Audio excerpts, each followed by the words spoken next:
আসসালামু আলাইকুম গাইস আমি কিন্তু লঞ্চে চলে আসছি। এখানে সম্ভবত লঞ্চের যে চালক সে চালায় এখানে বসে, সম্ভবত, আমি কিন্তু জানি না অতটা। আমি কিন্তু জাস্ট এখানে ঘুরতে আসছি, দেখাতে আসছি, আমাদের এখানকার ভিউগুলো দেখাতে আসছি, এখানে কী কী আছে সেগুলো দেখাতে আসছি। ঠিক আছে, এই যে দেখো দেখো দেখো, ওয়াও, কতগুলা। আমি কিন্তু উপরে ওঠার চেষ্টা নিয়েছিলাম কিন্তু উঠতে পারি না। এখানে কিন্তু ইয়া নাই, কি যেন বলো, সিঁড়ি নাই। ঠিক আছে, উপরে ট্রাঙ্কি সিস্টেম আছে, সব কিছু আছে, এখানে গোসলের ব্যবস্থা আছে। তো এটার ভিতরে কি আমি জানি না, আমি কিভাবে নামবো তা আমি কিন্তু জানি না।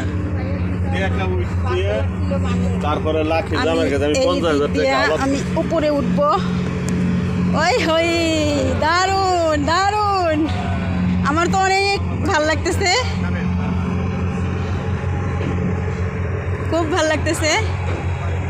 ওইখানে ড্রেজার চলতেছে, ড্রেজার আমি একটু জুম করে দেখাই। ঠিক আছে, আর এই সূর্যটা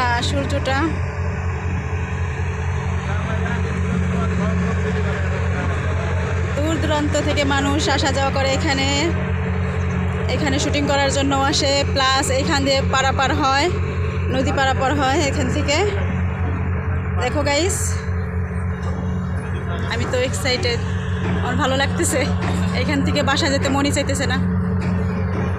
গাইস, আমি অন্ধকার কুঠিরিতে নেমে পড়ছি, এখানে রান্না করে শুনছি, তো এর জন্য আমি এখানে আসছি। জানি না রান্নাঘর কোথায়। ও মাই গড, এখানে যাত্রীরা বসে, সম্ভবত এখানে যাত্রীরা বসে, এখানে যাত্রীদের না, এখানে ক্যান্টিন, এখানে খাওয়া দাওয়া করে। গাইজ দেখো কীরকম লাগতেছে, দেখো আমাদের এলাকাটা কীরকম লাগে, একটু কমেন্টসে জানাবা প্লিজ একটু কমেন্টসে জানাবা আমাদের এখানে কীরকম লাগে, এই ভিউটা কীরকম লাগতেছে, আমাদের এলাকাটা কীরকম লাগতেছে। তো আমাদের বাসার থেকে বেশি দূর না, 10-15 মিনিটের রাস্তা। তো আমার তো অনেক ভালো লাগতেছে, অনেক মানুষের সঙ্গম, অনেক মানুষের যাতায়াত করতেছে, নৌকা আছে এখানে।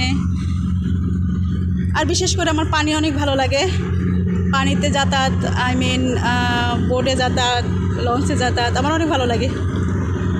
তো আসলে যাওয়ার এরকম কোনো আত্মীয় স্বজন নাই, তো এর জন্য যাইতে পারি না।